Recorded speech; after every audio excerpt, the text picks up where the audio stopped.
Hello ជំរាបសួរអ្នកទាំងអស់គ្នាស្វាគមន៍មកកាន់វីដេអូថ្មីហ្នឹងហើយអ្នកគ្នាបាទវីដេអូនេះគឺខ្ញុំមកប្រាប់អ្នកទាំងអស់គ្នាពីរបៀបបង្កើតកាត custom ដែលបាញ់ចូលទៅក្បាលអ្នកទាំងអស់គ្នាបាទបាញ់ចូលទៅ handshot ទេយើងបាញ់ចូលក្បាលមិនអត់ឈាមមកយើងបាញ់ចូលខ្លួនអត់ឈាមទេតែអ្នកគ្នាមុននឹងចូលទៅដល់វីដេអូអ្នកទាំងអស់គ្នាកុំភ្លេចចុច subscribe ក៏ដូចជាចុចសញ្ញាកណ្ដឹងឲ្យខ្ញុំម្នាក់មួយផងបាទអូខេឥឡូវអ្នកគ្នាចាំធ្វើតាមខ្ញុំណាយើងចុចមកកន្លែងកាត់ custom មកយើងចុចកន្លែងបង្កើតមកបន្តមកទៀតយើងដាក់ password យើងដាក់លេខប៉ុន្មានក៏បានដែរដាក់គ្រប់4លេខមកបន្តមកទៀតយើងចុចមកកន្លែងនេះទី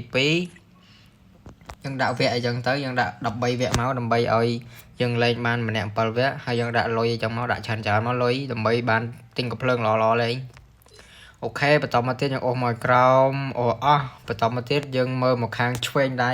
អ្នកគ្នាមើលកន្លែងខ្ញុំចុច touch នេះខាងក្រោមគេបងអស់ហ្នឹងណាណែវនេះគេទៅដាក់ថ្មីអាហ្នឹងបន្តមកទៀតអ្នកគ្នាចុចពាក្យថា yes